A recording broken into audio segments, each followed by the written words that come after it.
Viewers, welcome to our channel. నేను మీ శ్వేత. ప్రస్తుతం మనతో పాటు స్టూడియోలో ఉన్నారు AMFI registered mutual funds distributor Bonigala Solomon గారు. నమస్తే సార్. నమస్తే అమ్మా. సార్, ఈక్విటీలో ఇన్వెస్ట్ చేయడం వల్ల మంచి రిటర్న్స్ వస్తాయని చెప్పారు కదా, కానీ కామన్ పీపుల్ కి ఎక్కడ ఇన్వెస్ట్ చేస్తే వాళ్ళకి ఫ్రూట్ఫుల్ ఆఫ్ రిటర్న్స్ వస్తాయి అని ఎలా చెప్తారు? మంచి క్వశ్చన్ అడిగారమ్మా శ్వేత గారు. అయితే ఇప్పుడు చూడండి అమ్మా, ఈక్విటీస్ అనగానే స్టాక్ మార్కెట్ బాగానే ఉంది. అయితే సామాన్య ప్రజలకు కొంతమందికి తెలియక పాపం ఏం చేస్తారంటమ్మా, ఈక్విటీస్ లో మళ్ళీ ట్రేడింగ్ వేరు, ఇన్వెస్ట్మెంట్ వేరు.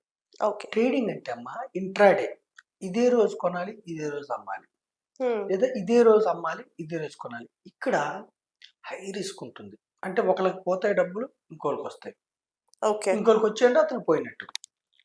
లేదంటే ఒకవేళ డబ్బులు ఉంటేనేమో ఆ ఇంట్రాడే డెలివరీకి మార్చుకోవచ్చు, అప్పుడు ఇబ్బంది లేదు. కానీ ఇంట్రాడేలో మన దగ్గర ఉన్నది ₹1,00,000 అయితే మనం ఎక్స్ట్రా తీసుకొని లోన్ తీసుకొని బ్రోకర్స్ దగ్గర చేస్తే హై రిస్క్ ఉంటుంది, డబ్బు మొత్తం పోయే అవకాశం ఉంటుంది. ఓకే. రెండవది ఫ్యూచర్ అండ్ ఆప్షన్స్ అమ్మా. Future and options high risk. ఆప్షన్స్లో ఫ్యూచర్ అండ్ ఆప్షన్స్లో సెబీ డేటా ప్రకారం ప్రతి 10 మందిలో 9 మందికి డబ్బు పోతుంది, 100 మందిలో 90 మంది డబ్బు పోగొట్టుకుంటున్నారు. ఫ్యూచర్ అండ్ ఆప్షన్స్లో ప్రాబబిలిటీ ఆఫ్ లాసింగ్ మనీ 90%. అయితే ఫ్యూచర్ అండ్ ఆప్షన్స్ పెట్టిన హార్డ్ ఎర్నెడ్ మనీ మొత్తం జీరో అయ్యే అవకాశం కూడా ఉంది. అట్లనే అందరికి పోతుందంటే 10 మంది గెయిన్ చేస్తున్నారు. 10 మంది ఎవరు? బాగా ఇంటెలెక్చువల్స్, వాళ్ళు ఇన్స్టిట్యూషన్స్ అవ్వచ్చు, కంపెనీస్ అవ్వచ్చు, మ్యూచువల్ ఫండ్ ద్వారా హెడ్జింగ్ కోసం వాడే వాళ్ళు అవ్వచ్చు. ఓకే. సామాన్య మానవులు దెబ్బతింటున్నారు. దానివల్ల ఈక్విటీస్ మీద అందరికీ నెగిటివ్ ఏర్పడింది. అవును. ఇది ట్రేడింగ్ కాకుండా ఇన్వెస్ట్మెంట్ అంటే ఏంటి? ఇన్వెస్ట్మెంట్ లో మళ్ళీ 2 రకాలమ్మా. ఒకటి డైరెక్ట్ గా మనం స్టాక్స్ కొనుక్కొని వెయిట్ చేయటం. అంటే మంచి మంచి స్టాక్స్ ఉన్నాయి, మంచి అంటే ఇన్ఫాక్ట్ పెద్ద పెద్ద లార్జ్ కంపెనీస్ ఉన్నాయి, హెచ్డిఎఫ్సి బ్యాంక్ కానీ, అల్ట్రాటెక్ సిమెంట్ కానీ, ఎంఆర్ఎఫ్ కానీ, ఇట్లాంటివి, మారుతి కానీ, ఇట్లాంటివి కొని వెయిట్ చేయటం ఒకటి. హెచ్సిఎల్, టీసీఎస్, ఇన్ఫోసిస్ ఇలాంటివి, ఇది ఒక రకం. ఇప్పుడు ఇందులో కూడా మళ్ళీ చిన్న కంపెనీస్ ఉంటాయి, అవి కొంటే ఒక్కోసారి జీరో అయ్యే అవకాశం. పెద్ద కంపెనీస్ కూడా నెగిటివ్ వార్తలు ఏమైనా వస్తే దెబ్బతింటాయి. ఇది డైరెక్ట్ ఇన్వెస్ట్మెంట్. డైరెక్ట్ ఇన్వెస్ట్మెంట్ ఏంటంటే ప్రతిరోజు ఆ కంపెనీలో ఏమవుతుంది, అడ్మినిస్ట్రేషన్లో ఏమవుతుంది, నెట్ ప్రాఫిట్స్ ఎలా ఉన్నాయి, ప్రమోటర్ వాటా ఎంత ఉంది, వివిధ రకాల ప్రైస్ బై ఎర్నింగ్ రేషియో ఎంత ఉంది, ఈ ఎర్నింగ్ పర్ షేర్, ఒక షేర్కి ఎంత లాభం వస్తుంది, డివిడెండ్స్ ఎలా ఇస్తుంది, ఇవన్నీ చూసుకుని డైరెక్ట్ స్టాక్స్ లో ఉండొచ్చు. నాలెడ్జ్ ఉంటే. అసలు నాలెడ్జ్ లేదు వాళ్ళకి. నేను సజెషన్ చేసేది ఏమిటంటే, అసలు ఈ రిస్క్ అంతా ఎందుకు? మీ ప్రొఫెషన్ యాంకరింగ్ అమ్మా, వేరే వాళ్ళ ప్రొఫెషన్ సాఫ్ట్వేర్ ఉండొచ్చు, ఇంకొకరి ప్రొఫెషన్ డాక్టర్ ఉండొచ్చు. వాళ్ళు ప్రతిరోజు కంపెనీ యొక్క లాభాలు ఇవన్నీ చూసుకోవడానికి. అలాంటప్పుడు ఈక్విటీ మ్యూచువల్ ఫండ్స్ అంటే కొన్ని సంస్థలు, ఫైనాన్స్ సంస్థలనే మ్యూచువల్ ఫండ్స్ గా పర్మిషన్ ఇచ్చాయి సెబీ. వాళ్ళు ఏం చేస్తారంటే మన డబ్బుల్ని తీసుకొని ఒక ప్రతి మ్యూచువల్ ఫండ్ కి ఒక అర్థం ఉంటుంది, అర్థం పరమార్థం. ఇప్పుడు లార్జ్ క్యాప్ ఫండ్ అని ఉంది అనుకోండి అమ్మా, పేరులోనే ఉంటుంది, పెద్ద కంపెనీస్ లో పెట్టాలి. ఇండియాలో ఉన్న టాప్ 100 కంపెనీస్ షేర్లు కొంటాన్ని లార్జ్ క్యాప్ ఫండ్ అంటారు. మిడ్ క్యాప్ ఫండ్ అని అన్నాం అనుకోండి, ఇండియాలో ఉన్న 101 కంపెనీ నుంచి 250 కంపెనీస్ లో షేర్స్ కొంటాన్ని మిడ్ క్యాప్ అంటారు. ఇలా ఏం చేస్తారు, ఒక ప్రతి మ్యూచువల్ ఫండ్ స్కీమ్ కి ఒక అర్థం ఉంటుంది, ఆబ్జెక్టివ్ ఉంటుంది. లార్జ్ క్యాప్ ఫండ్ అంటే కేవలం మన కోసం మ్యూచువల్ ఫండ్ సంస్థలు స్టాక్స్ కొనాలి. ఇక్కడ ఏమవుతుందంటే ఒక కంపెనీ కొనకుండా 30 నుంచి 50 కంపెనీలు స్టాక్స్ కొంటారు. మనం పెట్టి 500తో కూడా 500 రూపాయలకి మరిన్ని స్టాక్స్ రావు కదా. అయితే మ్యూచువల్ ఫండ్లు ఏమవుతుందంటే మనలాంటి వ్యక్తులు చాలా మంది ఇన్వెస్ట్ చేయడం వల్ల వాళ్ళ డబ్బుని జమ చేసి కొంటారు. అప్పుడు ఏమవుతుందంటే రిస్క్ డైవర్సిఫై అవుతుంది. నేను సామాన్య ప్రజలకు చెప్పేది ఏమిటంటే అమ్మా, నేను నా వ్యక్తిగత అభిప్రాయం, ఇంట్రాడేకి వెళ్ళొద్దు. మీరు హార్డ్ ఎర్నెడ్ మనీ నష్టపోయే అవకాశాలు చాలా ఎక్కువ. ఫ్యూచర్ అండ్ ఆప్షన్స్కి వెళ్ళొద్దు, నష్టపోయే అవకాశాలు చాలా ఎక్కువ. సెబీ డేటానే చెప్తుంది. ఓకేనమ్మా, ట్రేడింగ్ ని నేను ఎంకరేజ్ చేయట్లేదు నా వ్యక్తిగతంగా. మీ కష్టార్జితాన్ని డైరెక్ట్ స్టాక్స్ కొనుక్కోండి, నాలెడ్జ్ ఉంటే. నాలెడ్జ్ లేదు. ఈక్విటీ మ్యూచువల్ ఒక మంచి డిస్ట్రిబ్యూటర్, ఆంఫీ సర్టిఫైడ్ డిస్ట్రిబ్యూటర్స్ చాలా మంది ఉంటారు మార్కెట్లో. ఆంఫీ సర్టిఫైడ్ డిస్ట్రిబ్యూటర్స్ ద్వారా మీరు వెళ్తే, మ్యూచువల్ ఫండ్స్ లోకి వెళ్తే, మీ యొక్క గోల్స్ ఏంటి, మీ లక్ష్యాలు ఏమిటి? రిటైర్మెంట్ లక్ష్యం అయితే రిటైర్మెంట్ కి ప్లాన్ చేస్తారు, చిన్నపిల్లలు ఉంటే వాళ్ళ చదువుకి ప్లాన్ చేస్తారు, ఒక డ్రీమ్ హౌస్ కావాలంటే ఆ హౌస్. అంటే మీరు ఎంత కడితే ఎంత వస్తుంది. 2-3 వేలు కట్టే వ్యక్తి కూడా ఈక్విటీ మ్యూచువల్ ఫండ్ ఒక డిస్ట్రిబ్యూటర్ ద్వారా వెళ్తే క్రమశిక్షణతో ఒక దీర్ఘకాలం గడితే మీకు ఏమవుతుందంటే రిస్క్ తగ్గిపోతుంది. షార్ట్ పీరియడ్ రిస్క్ ఉంటుంది. ఓకే. దీర్ఘకాలంలో మీ యొక్క ఈ వోలటిలిటీ మార్కెట్ ఎప్పుడు కూడా ఇప్పుడు 100 పాయింట్ల నుంచి 83,000 పాయింట్లకి ఇలాగ రాలేదు. జిగ్‌జాగ్ పెరుగుతుంది, తగ్గుతుంది, పెరుగుతుంది, తగ్గుతుంది, ఇలా వస్తుంది. అంటే మన యొక్క సెన్సెక్స్ అంటే భారతదేశం యొక్క ఎకానమిక్ సూచిక. మన పారిశ్రామిక రంగం ఎలా ముందుకెళ్తుందో దానికి సూచిక. 91 తర్వాత మనకి ఆర్థిక reforms, financial reforms P V Narasimha Rao గారు పెట్టారు. ఒకప్పుడు టెలికాంలో ఓన్లీ బిఎస్ఎన్ఎల్ అమ్మ.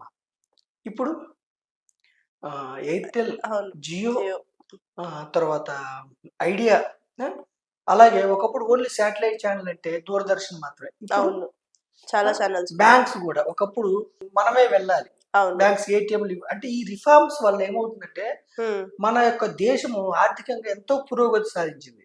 దీనివల్ల మనకి ఎంప్లాయ్మెంట్ జనరేట్ అయింది, దేశము జీడిపి ముందుకెళ్ళింది. ఓకేనమ్మా, ఎక్స్పోర్ట్స్ పెరిగినాయి. ఒకప్పుడు మనము యాపిల్ ఫోన్స్ ఇంపోర్ట్ చేసుకునేవాళ్ళం, ఈ రోజు మనం యాపిల్ ఫోన్స్ ఎక్స్పోర్ట్ చేస్తున్నాం. సెమీ కండక్టర్ కంపెనీస్, మ్యానుఫ్యాక్చరింగ్ రంగంలో మనం దూసిపోతున్నాం. మనం ఇప్పుడు ప్రపంచంలో 5th లార్జెస్ట్ ఎకానమీ.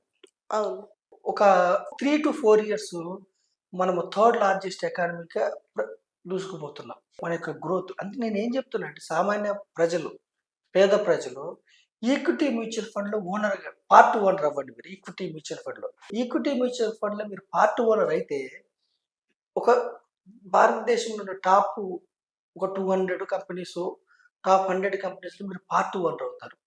ఆ కంపెనీస్కి లాభాలు వస్తే share value, demand and supply, share value పెరుగుతూ ఉంటుంది, మీ యొక్క ఫండ్ పెరుగుతూ ఉంటుంది.